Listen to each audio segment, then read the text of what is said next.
my former advisors and some of their other students to try and understand what it is that observations of the high-redshift universe teach us about galaxy evolution and feedback processes to regulate it. It's work that I've been doing in collaboration with Reionization and Kristian, my former advisors, as well as some of their former students. So probably you don't need to be motivated to be interested in galaxies, but the standard motivation on the slide involves reminding you that we do see galaxies when we look up at the night sky, gravitationally bound groups of gas and stars that are outside the boundaries of our own galaxy. And as astronomers, we're interested in them for their intrinsic value. How old are they? How metal enriched are they? What is their past? What is their future? And what are the feedback processes that regulate their growth? They're interesting not only for their intrinsic value, but also because we use galaxies to learn something about the universe that they form out of. If you change the parameters of the cosmological setting that they form out of, then you change the nature of the galaxies. So people, for example, are trying to use observations of galaxy clusters or Raman alpha emitters right now to constrain cosmological parameters. And ultimately, there are systematics in these approaches which you can beat down by having a better understanding of galaxy evolution. So one way to understand galaxy evolution is to take really detailed measurements of individual galaxies and try to dissect them and figure out how old different parts of them are. And you can do that with galaxies like these. You can do spatially resolved imaging and figure out how old different parts of the galaxy are, how metal enriched, and that's a very rich way of proceeding. But another way you can make progress is by taking galaxies as an ensemble in the very distant universe, which corresponds to early times and today, and then trying to piece together what the processes are that guide galaxies from the very early states in the early universe to what they look like today. So these yellow circled objects here, they're not actually too easy to see. Maybe in a few places you can see little dots. They're believed to be galaxies that are redshift 6 or 7 when the universe was less than a billion years old. And this is a very new field, actually, well, relatively new. As of the early 90s, there weren't really hardly any galaxies known at redshifts beyond about redshift 2 or so, which corresponds to an age of the universe of about 3 billion years. Nowadays, galaxies at redshift 6, which is 1 billion years of age, compared to, of course, 15-something today, is boring. And people are pushing out to redshift 7 and redshift 8. One of the highest redshift objects that's known right now, just to give you a sense for how rapidly this field is moving, is this gamma ray burst afterglow. And based on the presence of this break in the spectrum of the afterglow, people believe that this, and the non-detection of flux at a shorter wavelength, people believe this corresponds to a gamma ray burst that actually happened when the universe was only about 600 million years old. So people are trying to use observations of galaxies and of stars in the very distant universe to understand the galaxy growth processes that gave rise to the galaxies that we see today. So what are the questions that we can ask? First of all, how do galaxies grow? Suppose that you're a galaxy and you want to get larger and acquire more stars. Do you do that by absorbing gas and turning it into stars? Or do you do that by absorbing galaxies that already have stars? Those are two complementary processes that probably both play a role. And we are interested in the question of which ones dominate. What processes prevent galaxies from forming stars? There are processes that suppress growth. One of them is Photoheating heating. If you heat up a region of gas that pressurizes it, makes it more difficult for the gas to condense and form stars. Massive stars can do this both internal to the galaxy and by radiating energy outside of the galaxy and regulating the growth of neighboring galaxies. There's, of course, also AGN feedback as a very popular subject right now. And then related to this is the question of what do galaxies do to the intergalactic medium out of which they condense? How do they inject energy and metals into the intergalactic medium and regulate the formation of subsequent generations of stars, of their own stars, and as well as neighboring galaxies? So all these things are things that we like to think about. So since I'm here, of course, you know that I'm a theorist, and I happen to be a numerical person, like reasonable fraction of the people here. And I think this is a pretty good agreement with the philosophy of many of the people that I've spoken with since I got here. The basic idea is I'm going to show you a lot of comparisons between predictions from these hydrodynamic simulations on the one hand and observations on the other hand. And I just want you to keep in mind, our goal is not to reproduce all the observations within the error bars. That would be statistically unlikely and also not necessarily all that practical. In fact, that's very difficult to do even with analytic models. What we're trying to do is figure out what are the basic processes that matter, first order or second order at most. And if we find a process that does seem to push the predictions within a factor of 2 of the observations, how can we learn more about that process? That's what we're trying to do today. So the technique that I use is SPH Simulations. I use Gadget 2 simulations. The basic idea here, I think, is something that you all are very familiar with because lots of people have come through here. You discretize the universe into lumps. You allow those lumps to move around under the force of gravity, and if you have lumps that correspond to gas, then those lumps can also feel pressure forces. If they can collapse within an overdense region, they can heat adiabatically. They can also cool radiatively. If they become dense and cold, they can form stars. Those stars inherit the properties of the gas that they formed out of. You can actually incorporate quite a bit of realism when you do this. You've probably seen movies like this, Untitled Simulations. You can model the metallicity of the universe if you have the treatment for outflows. The temperature of the universe, it heats up partly from photoionization heating and partly just from adiabatic heating from collapsing matter. You can do all sorts of things, but of course if you zoom in on the simulation, they're just a bunch of particles flying around, and that introduces limitations that we have to keep in mind. So, the topics that I want to talk about today. First of all, I want to talk about what we can learn just by counting galaxies. Counting galaxies is a very popular thing for observers to do. There are people who have faculty positions because they're very good at counting galaxies. And we can ask the question, what can we learn just from that? Then there's the question of galaxy colors. Galaxies, some are red, some are blue. What does that teach us? Star formation history is something that people are just starting to look at in the high-redshift universe now. Do galaxies form their stars in a very bursty way or a smooth way? And if they form stars in a smooth way, how can we infer the shape of that star formation history? Metallicities, one of my favorite topics. Some galaxies are metal poor, some are metal rich. What are the processes that dominate that? And then I'll put in a few comments about reionization as well before I summarize. So, let's talk about counting galaxies. Going back to this image of what we believe to be our galaxies about redshift of 6 or 7, and we believe that based on their colors. There are clever people out there who figured out how to define color criteria that allow you to select galaxies that are high redshift versus in the local universe, and they work pretty well. You can ask the question, how many galaxies are there? Then you can ask, how many bright galaxies, how many dim galaxies? Then you can ask, what is the range and distance over which these galaxies are distributed? That gives you a number per luminosity per unit volume, and that corresponds to the luminosity function.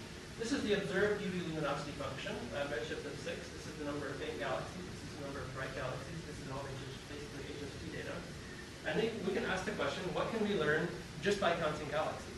Well, the zeroth order model for galaxy evolution says that we let overdense regions of the universe collapse. Gas in those regions heats adiabatically, then cools radiatively, and forms stars according to some prescription. And if we don't do anything else, we just let those things happen, how many galaxies do we form? And does it agree with the actual observations? The answer is, if we just do the simple thing, we always produce too many galaxies. This is the so-called overcooling problem. It's been known in the local universe since the late 1970s. Some people seem to have forgotten that it's actually true at all redshifts. It's definitely true at redshift 6, however. You overproduce the number of galaxies if you have no feedback. So some process has to prevent gas from turning into stars. What is that process? Well, here's one possibility people used to think about, called photoionization heating. The idea here is, this is a cosmological simulation that I did. This is at redshift 6. The idea here is that the nodes between the filaments, you have galaxies forming, and the galaxies produce ionizing photons, and they propagate out into the intergalactic medium. They have a little bit more energy than the minimum that's required to ionize hydrogen. The extra energy goes into heating the IgM, and so you pressurize the IgM. You can imagine that there will be some low-mass regions whose gravitational potential laws are too shallow to hold on to the gas, so the gas can't collapse in those regions that have been pressurized. So you'll suppress the growth of galaxies. This is a demonstration of that. This is a simulation that has no ionizing background. And in this simulation, we put a self-consistent treatment for allowing photons to propagate from the galaxies out into the IgM and heat it and pressurize it. And if you look carefully, you can see that the gas is actually heavier on the right side than it is on the left side. It's not so easy to see, however. So here I zoom in on one dark matter halo. On the right side, you see the halo in the presence of an ionizing background, and you see the gas is very diffuse. This is just density, high density, low density. And then on the left side, you see these very tight filaments. They're tight because the gas is cold. So you can imagine this would impede the ability of gas to collapse into the central galaxy, and maybe that would suppress the predicted abundance of galaxies. So how much of an effect is that? Almost none. Photoionization heating has almost no effect on the abundance of galaxies. So it must happen. There is an ionizing background, but it's not enough to suppress the predicted abundance of galaxies into agreement with observation. Well, what else is there? Observations now are quite convincing in telling us that anywhere in the universe galaxies form stars intensely, they always drive stuff out of the galaxy back into the intergalactic medium in the form of outflows. Here's a less famous example of that. I didn't want to show you in the YouTube because you probably seen that enough. Exactly how much gas is being driven out, at what velocity, and by what mechanism is still controversial. There are people here who think about that quite a bit more than I do. But the fact that gas does get driven out is not controversial. So what we can do is we can make the assumption the gas that forms into stars also has the ability to be ejected from galaxies in the form of outflows. How much material and at what velocity? Those are parameters. And so we use physical arguments to guess as to how these things work. Actually, resolving this spatially is something that we're not trying to do. Other people are trying to do that. So we use the momentum-driven prescription, which seems to do a lot of things pretty well. And it suppresses the abundance of galaxies into very nice agreement with observations. Just so you know, the normalization of the outflow prescription that we use here had nothing to do with galaxies. It was tuned to reproduce observations of metals in the intergalactic medium at redshift of 2 to 3. But sort of by coincidence or by divine providence or because the things are actually connected with each other, it also does an excellent job of suppressing the abundance of galaxies into pretty good agreement with observations. Just two questions. So first of all, why can you send it to brighter? Higher luminosity? Well, kind of it looks like from data it could be turning over as well, and it kind of just looks like you're matching what they're crossing. Is it really going into that regime, or? Excellent question. Dynamic range limitations. This is a big simulation, so it only takes about a week and a half to run. I have another simulation which has much higher dynamic range. It's not published yet, but the agreement is excellent here. What happens is that the bright end it actually overproduces the bright end of 670, which is already very interesting. But on the faint end, is there any more extended data? It kind of looks like it's turning over. That's what I'm saying. Well, this is as far as the data goes. Yeah, so there's going any bigger than this is very difficult. This is very distant. It could be turning over, but incompleteness corrections here are rather large, so we really don't know. You can do this at lower redshift. You can do this at lower redshift. At lower redshift, you're in a very different regime, unfortunately. We believe that in the high redshift universe, you're actually in a regime where certainly as you get to redshift 6, the rate at which dark matter halos are condensing their gases is actually comparable to or faster than the rate at which it's turning into stars. And the low redshift universe is not the case anymore, so that'll change the slope of the luminosity progression. You're absolutely right, though. You can look at the mass function in the low redshift universe, and there's reasonable agreement between the simulation and observations in that regime. So, good point. Can you explain exactly how this description is implemented? How it's implemented? Yeah, it's very simple. Anytime gas is dense enough to form stars, it requires some star formation rate. There's a Monte Carlo prescription that stochastically turns gas particles into star particles in order to mimic that star formation rate. The rate at which you drive outflows is given by some parameterization, and gas particles that are eligible to turn into stars are also eligible to be kicked out of the galaxy using rates that are tuned to match those parameterizations. So the same particles that can turn into stars can also get kicked out of the galaxy, and then at some velocity. So what's the decision here between energy and momentum? Since if you give a particle characteristic velocity, you'll also give it a characteristic energy as well. Yeah, the energy that you impart when you do this is about 50% or maybe even a little bit more of the energy that's supposed to be available from supernovae. But it's not like 10 times the energy from supernovae. As far as the momentum goes, it's actually something more like 10 times as much momentum as is expected to be available from ionizing photons, if that's what you're asking.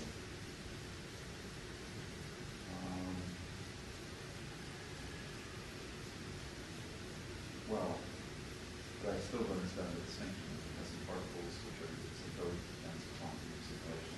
And so is the distinction that in the second case you're giving a velocity rather than some internal energy that then gets converted to a velocity. Correct. Okay.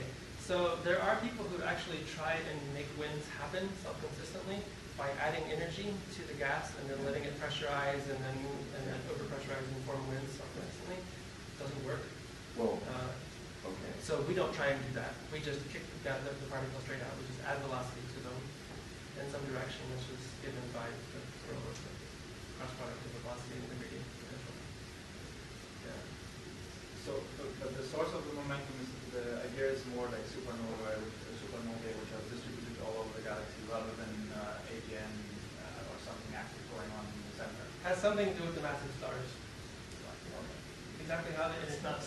Yeah, I mean, I just remember these simulations where they got rid of all the gas by, blowing up in the center. Yeah. And it's, Yeah, classical just supernova feedback dumping energy and letting it heat up, that just doesn't work very well. More and more people go with that. So, did I answer your question? Sure. Yeah, basically just kick particles out using some scalings. And the idea is, of course, that's something that kind of do by hand, but it has a lot of different observational implications. So trying to understand whether the scalings that we get are reasonable based on those observations. Of course, we can put both processes together, and that results in a little bit more expansion of the reading absorption. The error bars here are quite large because of the number of galaxies as well, but it's consistent with the observations. And when we run simulations with higher dynamic range, the reading is still pretty good, which is the main thing. So, just in summary, by counting galaxies, we can already start to learn that there ought to be feedback processes even in the high-redshift universe. Some of them work, some of them don't. And so that's a starting point. The next thing we can talk about is galaxy colors. This is a sort of a theoretical figure of the rest-beam UV through optical spectra of star-forming galaxies, hypothetical star-forming galaxies that have no dust, a little bit more of dust, and quite a bit of dust. And one thing that you see is that at the UV end, the spectra turn up if you don't have any dust. That's just because you've got O stars with characteristic temperature of 40,000 Kelvin, something like that. And what you're seeing is more or less a black body, or the red side of that black body. As you add dust tends to have a relatively small size, and that tends to scatter blue light preferentially, and it tends to change this from being steep to being flat. So you can imagine measuring the amount of light that you have here and the amount of light here. Take the ratio of those two things, and that ought to tell you something about how much dust there is in the galaxy that you need to actually measure. That also tells you something about the metallicity and the age of the galaxy, but there are ways to distinguish between these effects using ratios of other emission lines and things like that. So what can we do with these sorts of measurements of colors? Here are measurements of the rest-frame UV continuum colors on the x-axis versus UV minus optical colors on the y-axis of galaxies at redshift 7. This is a stack of faint galaxies, a stack of medium galaxies, and a stack of bright galaxies. And for those of you who don't usually think in terms of magnitudes, what this really is, this is the same stacks. These are the bright galaxies, this is the medium, these are faint galaxies. The points represent photometry, and the spectra represent best fit guesses as to what the spectra of underlying galaxies might look like.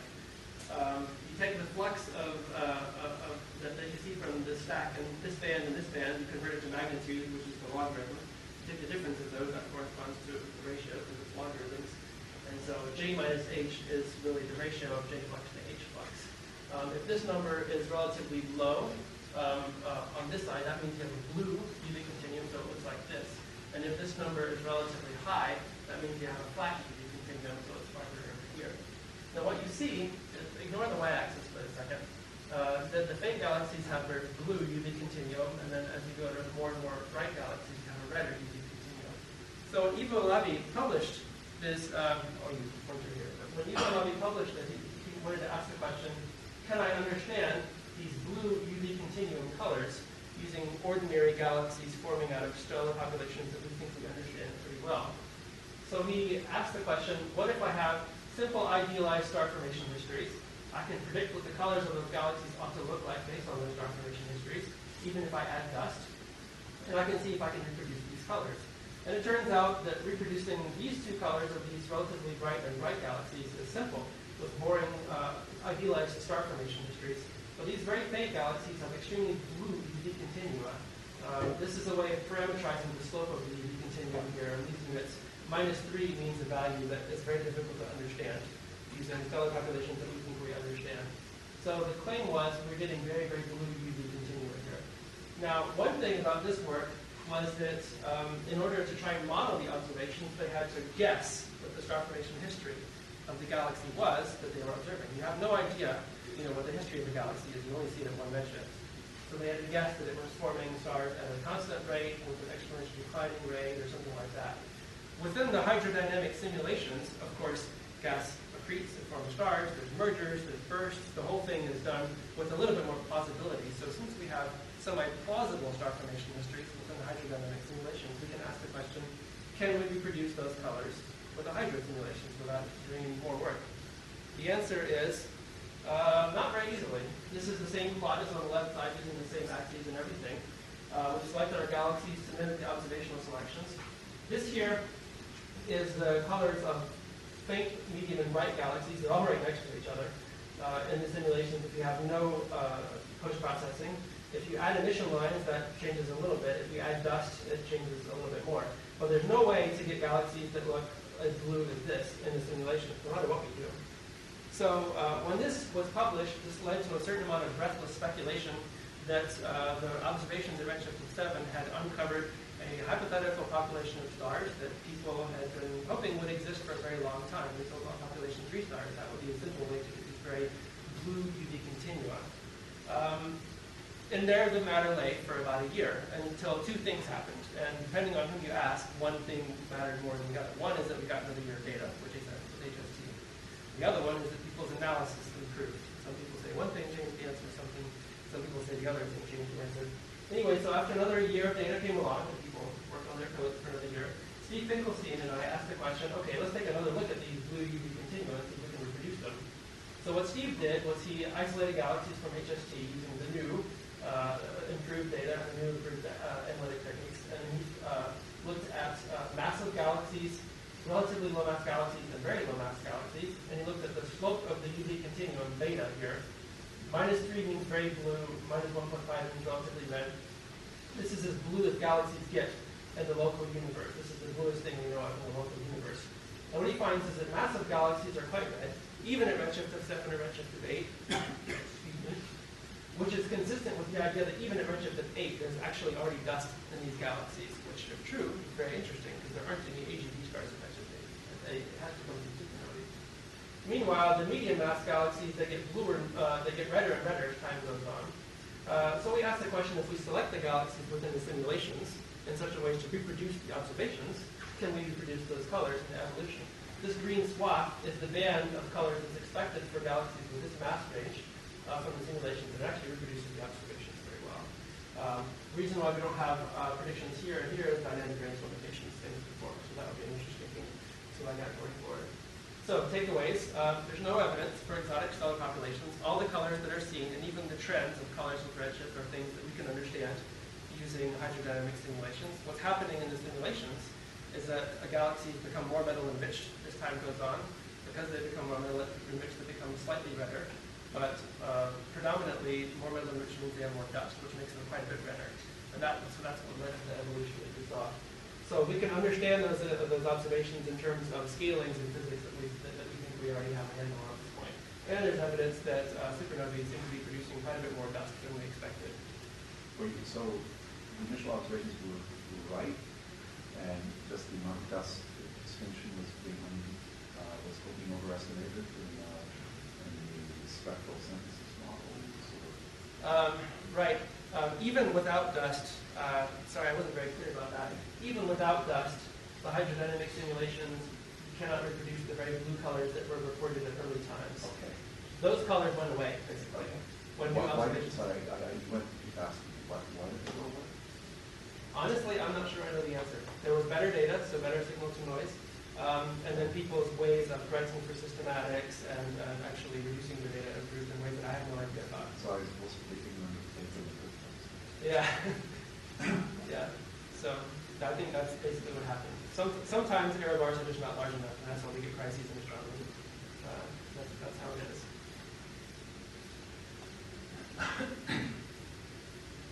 So the next thing I'll talk about is star formation histories. This is something that people are only starting to measure in the high-redshift universe, but it's potentially a pretty interesting probe of feedback processes. Within the cosmological simulations, you have gravitationally bound lumps of star particles and gas particles. We call those things galaxies.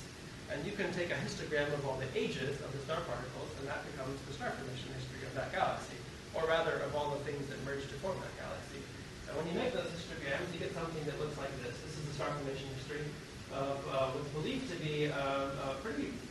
a star-forming galaxy, even at Redshift 4, from simulations that we looked at back in 2006. These could be the analog to 6-millimeter galaxies. It's kind of surprising, or at least it was at the time. We get 1,000 kilomasses a year star formation rate at Redshift 4. Anyway, these things are kind of fun to look at, but honestly, you can't do anything with these. They're just, a simulated galaxy. If you want to compare simulations to observations, you need to use statistics. So what we did was, we asked the question, within one of our newer simulations, what is the mean star formation history of all galaxies down to Redshift 5.5? And we binned all our galaxies in four bins of mass. Low mass galaxies, massive galaxies, 2 bins in between. And we produced the mean star formation history of galaxies within each one of those bins. This is the mean star formation history of low mass galaxies. This is the mean star formation history of massive galaxies. And you can see that the star formation rate goes up as time goes forward. This struck a lot of people in the observational community as a bit of a surprise, I think, because until recently, people in the High-Redshift Galaxy community tended to assume, whenever they model their observations, that whenever you look at a galaxy, its star formation rate is much lower than it was at some hypothetical previous time. Galaxies did nothing, and then they formed a burst of stars, and then there was an exponential decline, and then you look at them at some later epoch. This is the assumption, going back to Eggen, Lindenville, and Sandage, I think. The idea that the simulations all robustly predict the star formation rate actually go up in time was somewhat new. The next thing you notice is that the shapes are all basically the same. If you divide out the normalization, they all lie right on top of each other. So all galaxies in the simulations have exactly the same star formation history, modulo a normalization factor. So is the normalization factor simply the mass of the galaxy? Or Yeah, it's the mass of the galaxy. Yeah. so the same star formation rate for every mass of the galaxy? That's right. They have exactly the same specific star formation rate, which is something that you can actually go after and measure, which is your several steps ahead of me. So how do you measure star formation histories of galaxies and actually test this idea?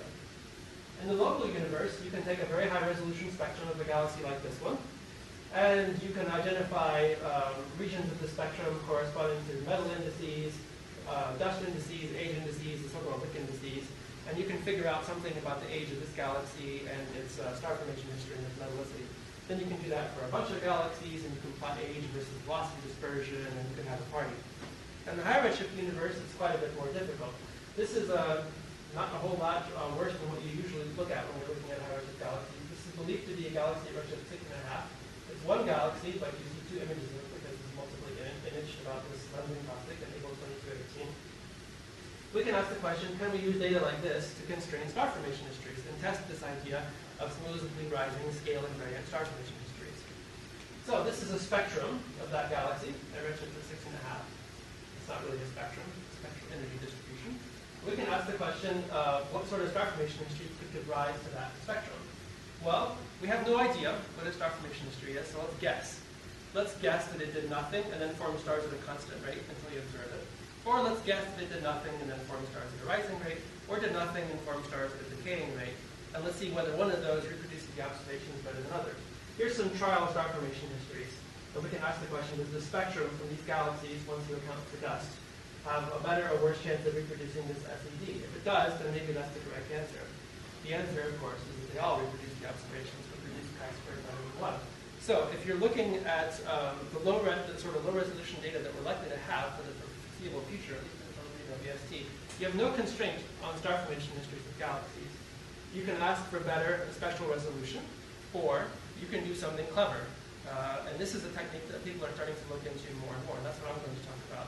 Can you make observations of galaxies as a statistical ensemble at different redshifts, compare them, and ask what is the typical star formation history of all galaxies, even if you don't know the star formation history of an individual galaxy?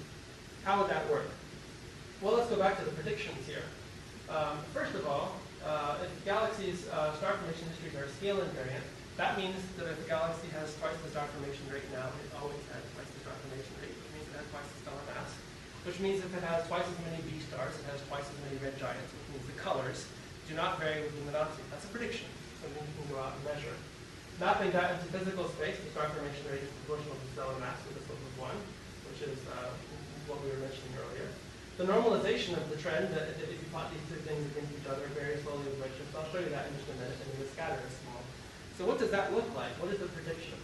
This is the predicted relationship between stellar mass on the x-axis and the star formation rate on the y-axis at redshift 8, 7, and 6. Each one of these points represents a simulated galaxy. There's 3 clusters of points. That's from a high resolution small volume and a low resolution large volume, but all the physics is the same. And the fact that they overlap with each other is encouraging in that it suggests that we're not suffering too much from resolution limitations. So, things to notice. First of all, the scatter is extremely small. It's about a tenth of a dex. That's an indication that star formation histories are not very bursty in the simulations. They don't go up and down quite a bit. If they did, then at any given time you'd be catching some galaxies that are low and some that are high and they'd be more scattered. The next thing that you notice is that they correlate with each other with a slope of 1, plus or minus about 5%, which is exactly what you expect if the star formation rate and the stellar mass grow together, and the specific star formation rate is constant. The last thing you notice is that the normalization evolves slowly. Now let me step you through the implications of that. Suppose you have a galaxy at redshift of 6, say, has some stellar mass, has some star formation rate. Now let's suppose that its star formation rate was constant at all times, hypothetically. You have no idea, let's just guess. In that case, at redshift of 7, it would have the same star formation rate, by assumption, but its stellar mass would be lower, it would be over here. And then at redshift of 8, it would be over here. So the whole locus would be shifting to the left as time goes on. That's something that you can go out and observe. The lack of evolution and normalization of this trend is a prediction of the idea that galaxies increase in both directions at the same time. Okay? So the normalization evolves slowly, the specific star formation rate is constant, and then the scatter is small. Those are things we can go out and test. Here are some observations. They're actually better than this right now, but the error bars are large, so the answer hasn't really changed. What we find is that generically galaxies that are larger on one axis tend to be larger on the other axis, and the slope is consistent with 1 at all 3 redshifts. Scatter is not easy to estimate with a small number of points, but at least it's consistent with being 1. Even in data sets that include quite a bit more galaxies than these, the error bars are sufficiently large that the scatter is consistent with being very small at the present moment. And finally, the normalization is basically the same in each one of these. It's just a little bit below the predicted normalization, but that's within the systematic uncertainties. So each one of the major predictions of this smoothly rising scale invariant star formation history paradigm, which I think took some observers by surprise, but it's now starting to gain traction, is qualitatively in confirmation with the observations. So here's some work that's going on right now to actually test this idea. This is the luminosity function of galaxies at redshift 3 all the way out to 8. And this is the UV luminosity. And what Pascal Oesch is finding is that if you look at the UV luminosity of galaxies at constant number density, they increase by roughly the same amount. And if you're looking at low number density or high number density, this is exactly what you expect if halos all have the same star formation history, modulated by some scale factor. And then you can actually work backwards and infer what the star formation history is as a function of redshift.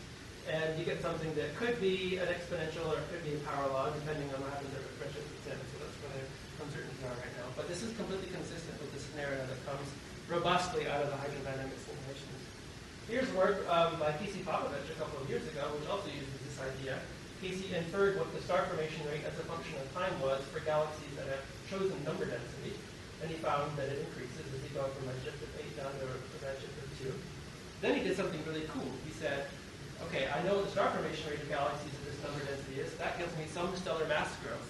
Let's see if that predicted stellar mass growth actually agrees with the observed stellar mass growth at that number density. And the answer is it absolutely does. This red line is the prediction and the points are the actual observation. What does that mean? Well, if star formation histories were very bursty, then at any given time you'd be seeing galaxies that are likely to be in some high state, but there's actually quite a bit less star formation than you would infer based on that observation. So the observation would actually be doing something like this. On the other hand, the fact that they agree pretty well is an indication that star formation histories must be smooth, as predicted by the simulations. But that could be due to any number of things in the simulations that we're not accounting for. So the fact that it really does seem to be happening in the real universe is an indication that star formation histories of high-redshift galaxies are remarkably boring. They're all the same, and they're smooth. So these are early observational inferences. As time goes on, I think people will switch from confirming qualitatively whether these trends are actually there to measuring the slope of the star formation history. How does it change with mass? How does it change with time? Ultimately, there has to be some breakdown in the soft similarity, but we haven't seen it yet. So observations of Redshift 4 are broadly consistent with the predictions that we came out with, but I think more and more data is going to be brought to bear on this. The next thing I'll talk about is galaxy metallicities. Those of you who study galaxies will find after some time that galaxies have lots of properties: age, metallicity, star formation rate, mass, environment, and so on. And they always correlate with each other. Every property of galaxies correlates with every other property of galaxies. And one of the most robust and intriguing properties, correlations that we find in galaxy evolution, has been known since the 60s, is the correlation between mass, however you measure it, whether it's circular velocity or luminosity or stellar mass on the x-axis, versus metallicity, whether you're measuring gas phase metallicity or stellar metallicity on the y-axis. This field received a boost in 2004 from Kristian when she showed that the slowing galaxies correlate with this slope that changes slowly, although that actually could be subject to systematics, and has a scatter of about a tenth of a dex across many decades of stellar mass. This trend has since been extrapolated all the way down to the scale of the Milky Way satellites, and it continues down to into the 6 solar masses. It's a very tight relation. It's clearly trying to teach us something about galaxy evolution, and our job is to figure out what that something is. It exists also at Redshift 2. This is dawn average data, and it's just shifted down by about 0.3 dex with respect to the low redshift observation. So it's a ubiquitous and very intriguing trend. So around about the time when we started thinking about these observations, we were running simulations with different outflow models just to see what happens. And we got interested in the question of do outflows impact the mass-metallicity relationship of galaxies? It turns out they have a very big effect. These are 3 simulations of galaxies at Redshift 2. Again, low resolution, large volume, high resolution, small volume. These are the observations. They're the same in each one of these panels. And what you find is that if you have no outflows whatsoever, you overproduce the metallicities of galaxies by some rather large factor. So galaxies have to have outflows in order to suppress their metallicities. If you have outflows, these are 2 different treatments for outflows, and you needn't be distracted with what the differences are. The point is that they suppress the predicted metallicities into better agreement with the observations in each case. We happen to prefer this model here, but at least from this panel, it's not completely obvious that this is wrong. There are data that are in proposed form right now that will ultimately distinguish. So why does this happen? Why does it happen? That's a good question, isn't it? This is one of our favorite things to think about. It turns out that in the high-redshift universe, star formation rate of the galaxy is not really given by the integral of the Kennicutt-Schmidt law of the galaxy. That does have to do with the star formation rate, but that's not what regulates the star formation rate. What regulates the star formation rate is the rate at which new material is falling onto the galaxy. The gas tends to be processed into either stars or outflows at the same rate as which is accreting gas from the intergalactic medium. So galaxies are like gas processing facilities, and their gas masses don't change too quickly with time. So that gives you an equilibrium that the star formation rate augmented by the outflow rate is the same as the inflow rate. In the presence of that equilibrium, there's another equilibrium. You have one process that suppresses the gas phase metallicity, that's inflows. Inflows tend to suppress the metallicity of the galaxy because they tend to be relatively pristine. Star formation enhances the metallicity of the galaxy's gas phase metallicity. So in the presence of these 2 things, there's a balancing point where they cancel each other out and the metallicity doesn't evolve.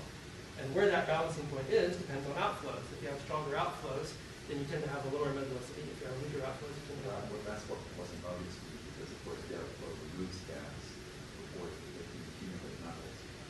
That's right. Yeah, that's exactly what happens. So outflows remove the enriched gas so that the gas that's turning into stars is preferentially the diluted stuff that came in from the intergalactic medium. So this is that equilibrium relationship here. If you make the assumption that the inflow rate is the same as the processing rate, and you just write down Beatrice Tinsley's equations for chemical enrichment, then you can find that the equilibrium condition is that the gas phase metallicity is given by the yield, the amount of mass in metals ejected per unit of low mass stars formed, divided by something that has to do with the outflow. This is the ratio of the amount of material ejected per unit stellar mass formed. If this is large, then you eject a lot of material per unit stellar mass formed. Well, the metallicity is low. Well, I can see that there's a straightforward consequence of your simple equation there. Yeah. But one thing I understand is the equation. So you're saying that in simulations you add in some fresh gas, and that forms stars much more efficiently than gas sitting in, subject to heating, winds. No, it's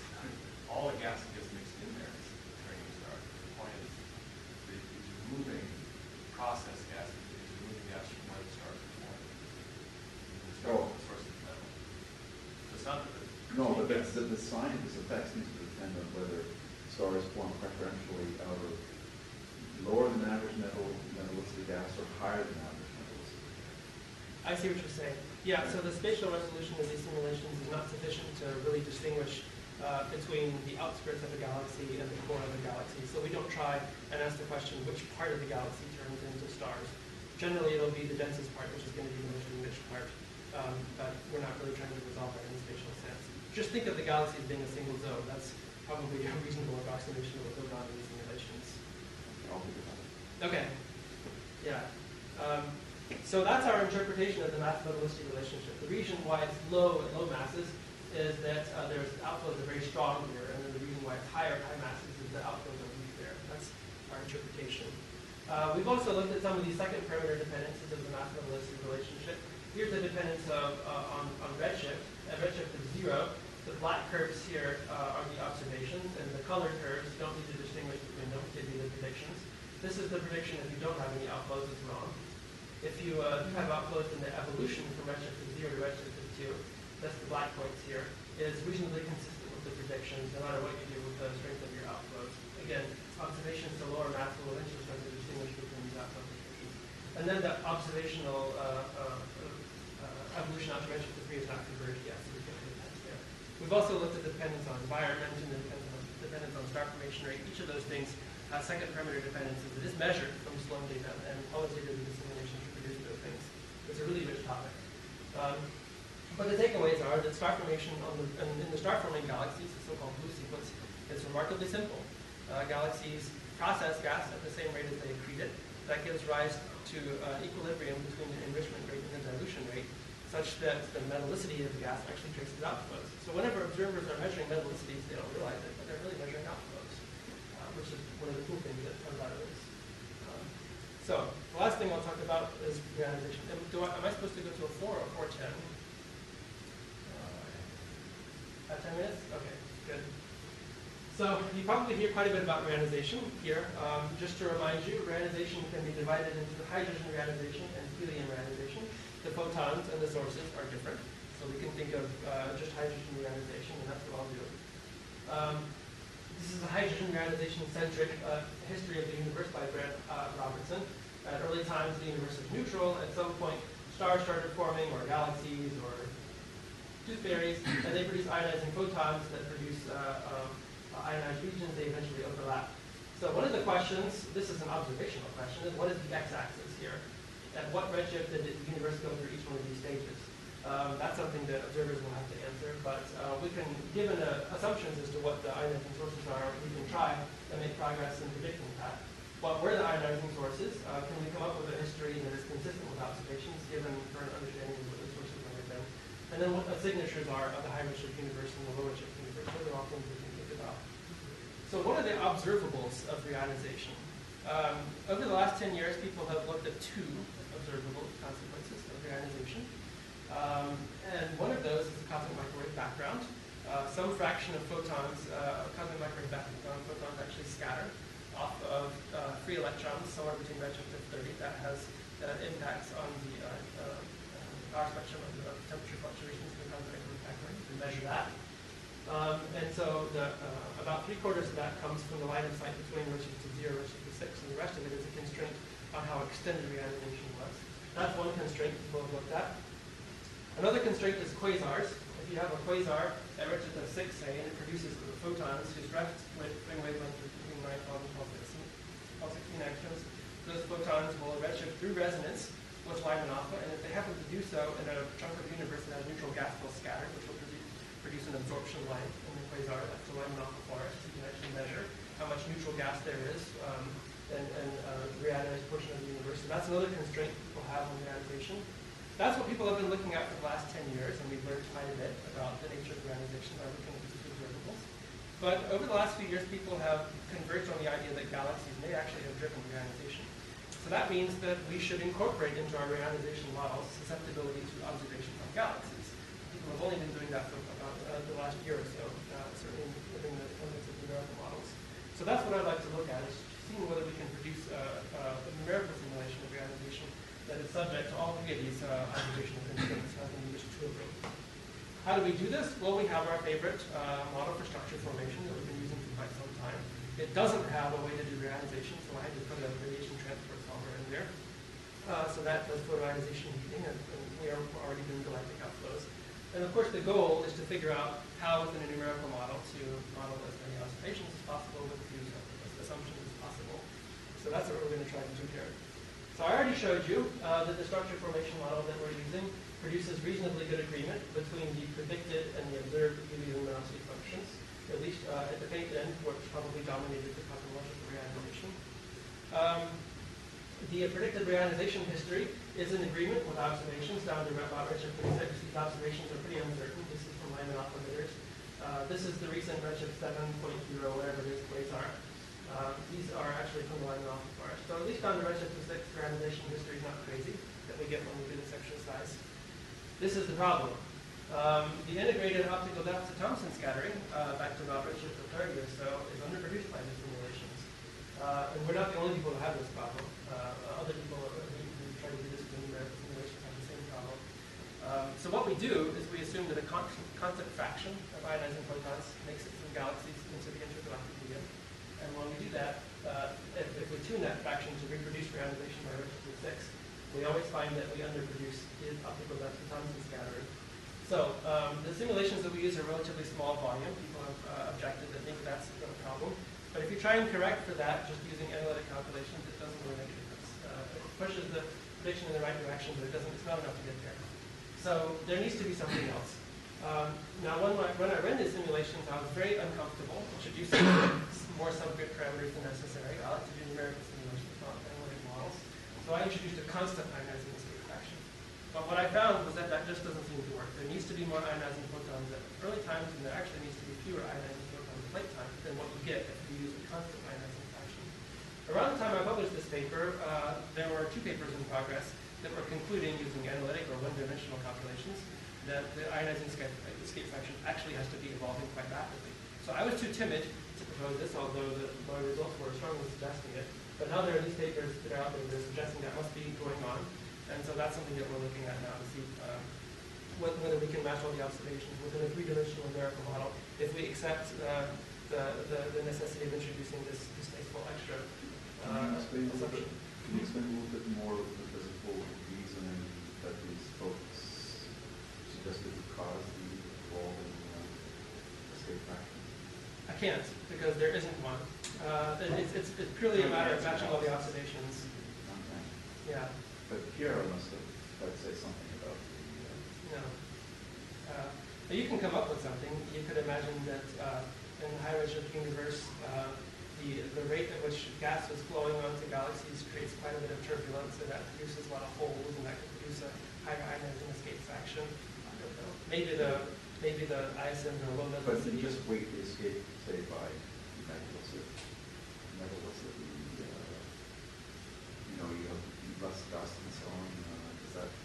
The metallicity is already about a tenth of solar, even at redshift of 8 or 9. It's really not that different from what we see in the local universe. In the local universe, the escape fraction is never more than 3%. So if you normalize the escape fraction in high-redshift galaxies, local galaxies with similar metallicity, I don't know, imagine like cloud or... Yeah, very hard to measure. Run into problems with reionization. That's right. Even at redshift of 3, people try and measure the escape fraction. Brian Zahana, Dan Nestor, and Alex Chapman have done this. And they don't get fractions that are larger than about 10%, unfortunately, which is not nearly large enough for galaxies to be responsible for reionization. What Piero and Michael Poulin were finding is that the escape fraction has to drop from 1 at redshift of 10 down to like 5% at redshift of 4, which is dramatic. But that seems to be what's required. But 2 independent analyses, and we're finding the same thing actually. So we don't like it. We'd rather not have to do it. There are lots of people who are actually trying to model ionizing escape fraction using high-resolution simulation to resolve the gene find all that stuff. But they all get different answers. Where it is in 0 and 1. So completely given up on black hole. That would be the other thing. Yeah. So there's been work by Mark Dykstra and some other people that showed that if black holes dominated reionization, that would produce this object very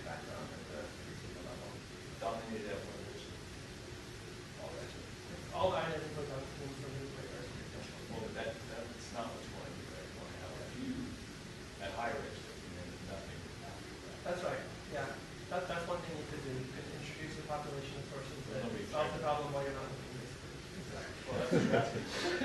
Yeah, You're already doing that. that's right. So whether it could be that the increase in ionizing escape fraction is actually compensating for some such population that we just don't know about. Exactly. Or the nature of the stars actually changing. Maybe there are populations of stars, and we're just compensating that for that by introducing. They don't produce any more items, unfortunately. No, it's a factor of 2 or 3, so that wouldn't go from 4% to a factor of 1 billion help. Yeah. So there's lots more to do in terms of modeling reionization. I think some of the most interesting things are there are a lot of observations already of metals in the reionization of oxygen 1, carbon 2, silicon 2, and those things, modeling them is not very easy because you have to account for self-shielding. So that's something that I want to look at going forward, actually doing polarization transport to self-shielding directly. And the ionizing escape fraction actually does have implications for the far infrared background, so ultimately we should be thinking about that too. Of course, we can always push on our dynamic range and introduce new physical processes. We should be doing that. We are. And then there are a lot of other theoretical techniques that we could be interacting more with than we actually are. So, is the high-redshift universe simple? Well, if we introduce outflows, then with the correct choice of outflows, we can match a lot of observations that we couldn't match otherwise. If we then introduce an ionizing escape fraction, we can reionize the universe, just for galaxy patterns. But if we introduce a constant escape fraction, then other things such as the Rhineland forest and the Thomson scattering optical that don't work. Then we have to, if we want to do that, then we have to have a variable escape fraction. Unfortunately, the universe involves more subgrid parameters than we would like. Some of them we can actually model, such as Lyman limits and spins and self-shielding. That's something that we can look at as well. But some of them, like the ionizing escape fraction, are something that's it's going to be a problem. It may ultimately require observations to solve the issue. So in summary, you can learn a lot just by counting galaxies. There has to be some kind of feedback, at least if lambda CDM is the correct technology.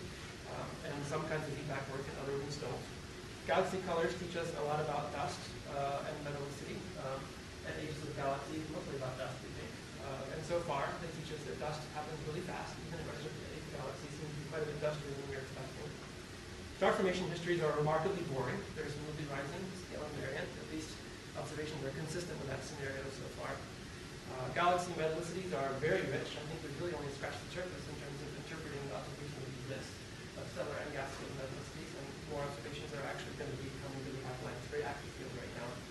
Reionization is something where a lot of people are looking at, and it will be for the next 20 years. Unfortunately, matching all the observations so far seems to be requiring us to introduce more subgrid parameters than we would like. So we'll follow that as far as it goes, but then we'll see if we can eliminate some of those parameters with high resolution simulations for the function, right? So that's it.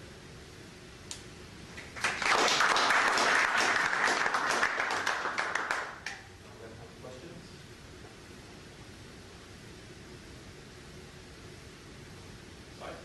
So Kai's very statement, the observers found that the star formation history is surprising. I mean, because star formation history of the universe, integrated overall galaxies, clearly had been rising from high redshift to redshift 2. That was done by Piero a long time ago. Yes, yes.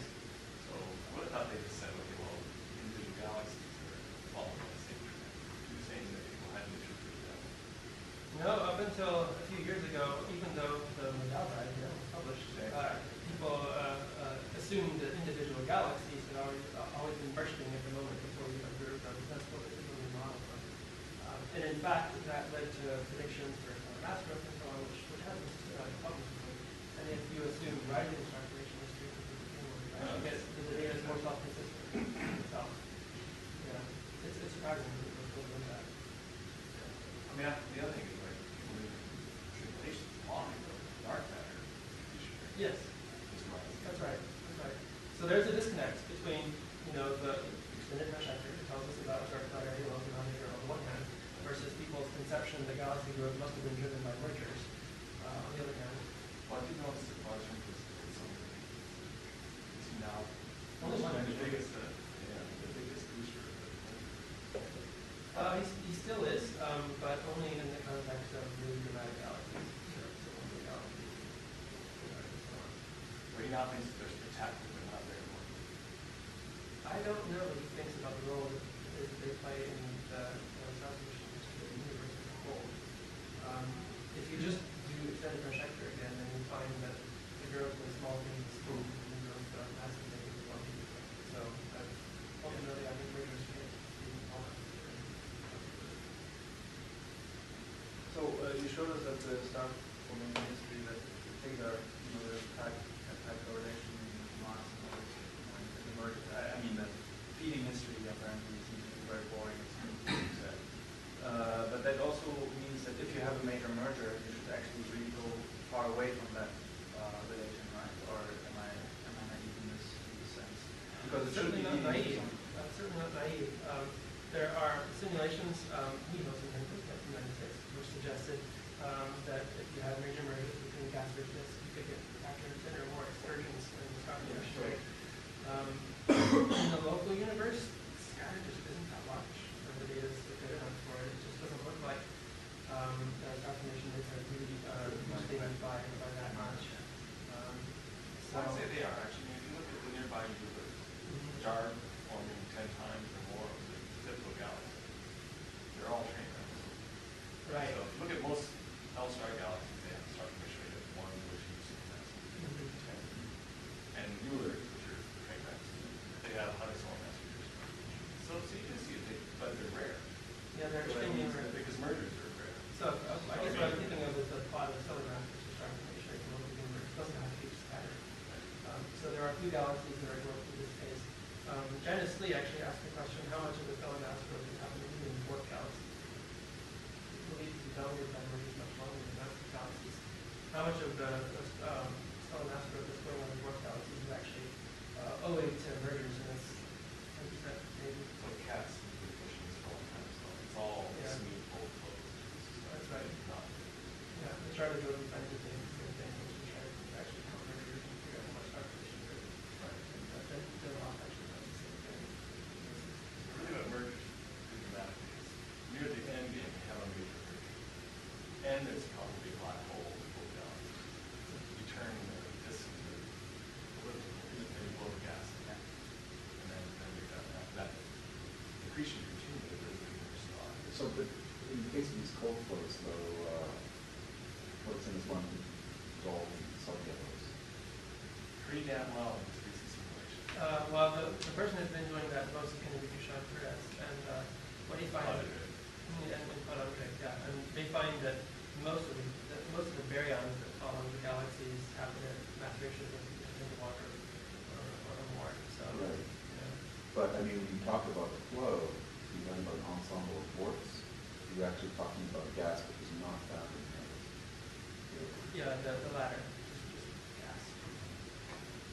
Just smooth flows coming in. Yeah, It isn't halos. they come in from filaments, which are mean smooth, but in like medium. So, they can't be found in halos that are smaller than some limit. What the photoionization is like flows and how it goes across that? This is not actually the field that I published it on the most, but cold flows have extremely low entropy. And so it's very difficult to structure them with anything other than an extraordinarily dramatic outburst. They're pretty skinny. They're Yeah. the size of a halo. The outflows will turn into the disk. And the inflows naturally align with this much the other way around. Just kind of line up. So the outflows go out this way. It's just like the star formation. They come through the disk. So the inflows come in and make the disk, the outflows the disk. And they come through much of it. Once the way in which gas falls into galaxies